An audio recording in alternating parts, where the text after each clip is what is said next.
ఈ ఐపీఎల్ వచ్చిందంటే నిద్ర ఉండేది లేదురా. ఏమి స్టేడియంలో బఠానాలు అమ్ముతుంటావా? నేనేం పని చేస్తానో తెలిస్తే నువ్వు ఏ విధంగా మాట్లాడు. ఏం పని చేస్తావో? స్టేడియం ఉంటుంది కదా, ఉంటది. 6 కొట్టింది ఇన్ని మీటర్లు పోయిందని చూపిస్తుండా. చూపిస్తారు. దాని టేప్ పెట్టుకొచ్చేది నేనే. నేను మరీ అంత ఎదవలా కనపడుతున్నారా? ఓ మాదిరిగా కూడా కనపడలేదా? మరి ఇప్పుడు లైవ్ టెలికాస్ట్ లో కనబడలేదా? ఎడిటింగ్ లో ఎత్తేసినారు. మరి అందుకేనా నేను కూడా కనబడింది. నన్ను కూడా ఎడిటింగ్ లో ఎత్తేసినట్టున్నారు. నువ్వేం పని చేస్తూ ఉంటావా? స్టేడియం కి 4 పక్కల 4 లైట్లు ఉంటుండా, వాటిని ఒక పక్కన నిలబడి చూస్తా ఉంటా.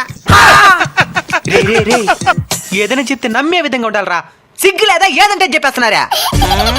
మా గొప్పలు మేం చెప్పుకోకుండా ఇంకెవరు చెప్తారు? ఇప్పుడు నేను కూడా అదే స్టేడియంలో పనిచేస్తున్నాను. నేను ఎప్పుడైనా ఈ విధంగా గొప్పలు చెప్పుకునేనా? నువ్వు కూడా అదే స్టేడియంలో పనిచేస్తావా? ఏం పని చేస్తుంటావా? ఇప్పుడు బాల్ బ్యాట్ తగిలిందో లేదో అల్ట్రా ఎడ్జ్ లో చూస్తుండా. తగిలింది గీతలు వస్తుందా, దాన్ని పెన్సిల్ తగ్గించేది నేనే. వీడు మనకంటే మోసంగా ఉన్నాడు కదరా. మీరు నమ్మరు. బీసీసీ చైర్మన్ కి ఫోన్ చేయమంటారా? నంబర్ చెప్పండి, చేస్తా. నెంబర్ తెలుసా? మేమే చేయమా? నువ్వేం చేసేది?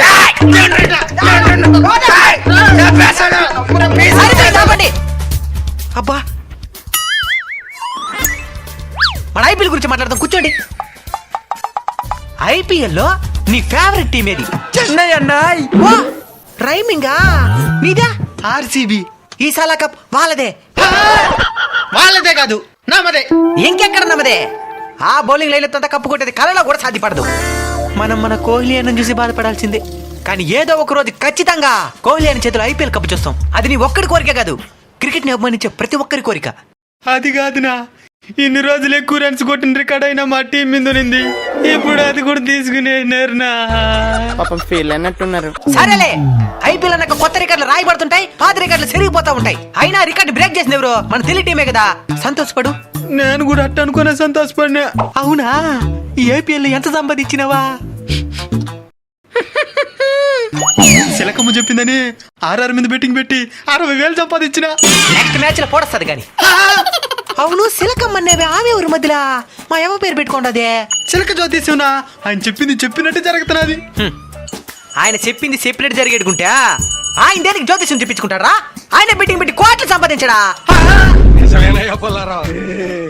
ఈ బెట్టింగ్ల గురించి ఒక పేరు మోసిన స్వామీజీ ఏం చెప్పాడు తెలుసా? ఏం చెప్పాడు? పైకి చూడండి. బెట్టింగ్ లో పోవడమే గానీ రావడం ఉండదు నాయన.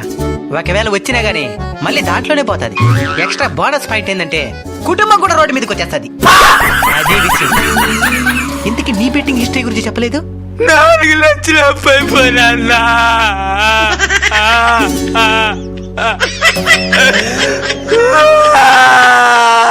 నువ్వు ఏ పనికే పావు కదరా. నిన్ను నమ్మి అంత పెట్టి పెట్టినోడు ఎవర్రా? ఒకరు వచ్చి పెట్టి పెడతావు అన్నాడు. సరే అన్నా. ఒకసారి 1,00,000 రూపాయలు అన్నాడు. సరే మనం ఏం తిరిగి ఇవ్వలేదనా? సరే అన్నా. ఆ మ్యాచ్ ఏమైందే? ఓడిపోయినా. సరే ఈ 1,00,000 రూపాయలు తీర్చేద్దాం అన్నా. నెక్స్ట్ మ్యాచ్ మీద అట్లా 1,00,000 రూపాయలు పెట్టినా. విన్నావా? లేదునా, మళ్ళీ ఓడిపోయినా. ఇంకెంట కాదనే ఒకసారి 2 లక్షలు పెట్టేసినా. విన్నావా? లేదునా, ఇప్పుడు వాడికి 4 లక్షలు ఇవ్వాలి. ఇప్పుడు ఏమిరా చేస్తావా? ఏముంది, నెక్స్ట్ మ్యాచ్ మీద 4 లక్షలు వేస్తా. అయితే డబ్బులు ఇచ్చేదేమిలా, ఇదే మరి పెంచుకుంటా పోయేదే. ఏదో ఒక మ్యాచ్ వినైతే సరి చేసేది. అంటే రిస్క్ లేని గేమ్ ఇది. వాడు ఓడిపోతే కూడా ఇంతేనా? వాడనే డబ్బులు ఇస్తాడా? వాడు కూడా డబ్బులు ఇచ్చేదేమిలే, పెంచుకుంటా పోయేది, సరి చేసేసేది. అసలు ఈ రకం బెట్టింగ్ వల్ల ప్రయోజనం ఏమే? ఎందుకు లేదు? ఎవడన్నా వచ్చి బెట్టి ఎంత పెట్టినామని అడగతాడా? 4 లక్షలు అని చెప్పినామనుకో, అమ్మా 4 లక్షలా అని కోటీశ్వరుని చూడు చూస్తాడు. సరే దాని గురించి వదిలేయండి. స్టార్టింగ్ లో దేని గురించి మాట్లాడుతున్నారు? దేని గురించి మాట్లాడుతున్నారు? అదే ఈ ఐపీఎల్ స్టార్ట్ అయినప్పటి నుంచి నిద్ర సరిపోయేది లేదని చెప్పినావు. ఎందుకా? 7:30 స్టార్ట్ అయిన మ్యాచ్ పూర్తయ్యే లోపల 11:30, 12 అవుతున్నది. ఇంకా అక్కడ నుంచి వచ్చి పడుకునే లోపల 1, 2 అయిపోతున్నది. అలాగా పని బాటాలైనోడు అయితే 10 గంటలకు లేచినా పర్లా. నాలాగా జాబ్ చేసుకునే వాళ్ళు 5 గంటలకంతా లేచి ఆఫీస్కి పోవాలి. 1 గంట నుంచి 5 గంటల దాకంటే 4 గంటల నిద్ర. అది ఎక్కడ సరిపోతుంది? అనారోగ్య సమస్యలన్నీ వస్తాయి. ఏం చేసేది? ఐపీఎల్ చూడలేకుండా ఉండలేకపోతున్నావా? ఐపీఎల్ ఉండేది మనం ఎంటర్టైన్ చేయడానికి, నాశనం చేయడానికి కాదు. అయినా ప్రతిరోజు మ్యాచ్ చూడాల్సిన అవసరం ఏముంది? నీ ఫేవరెట్ టీం మీద ఆ రోజు వరకు చూడు, మిగిలిన రోజులు హాయిగా పడుకుని నిద్రపోవచ్చు కదా. ఏం చేసేది? అలవాటు అయిపోయింది. చేసుకుంటేనే అలవాటు అవుతుంది, వదిలేయకపోతే వ్యసనం అవుతుంది. అయినా 12 గంటల దాకా ఆ స్క్రీన్ నే చూస్తే కళ్ళెందుకు పనికొస్తాయే? నిద్ర కూడా సరిగా పట్టదు. మీ ఆరోగ్యం పాడై ఆసుపత్రి పాలైతే ఏ ఐపీఎల్ టీం వచ్చి మీ హాస్పిటల్ బిల్లు కట్టదు. మీ ఫేవరెట్ క్రికెటర్ వచ్చి మీరు ఎలా ఉన్నారో కూడా పరామర్శించడు. నీ ఆరోగ్యం బాగుంటే నువ్వు బాగుంటావు, నువ్వు బాగుంటే నీ కుటుంబం బాగుంటుంది. ఈ బెట్టింగ్లు అదే పనిగా మ్యాచ్లు చూడడం మానేసి మీ ఎదుగుదలకి ఏది ఉపయోగపడుతుందో అది చేయండి. దానికోసం మేల్కోండి, దానికోసం కష్టపడండి. అది మీతో పాటు మన దేశానికి కూడా ఉపయోగపడుతుంది.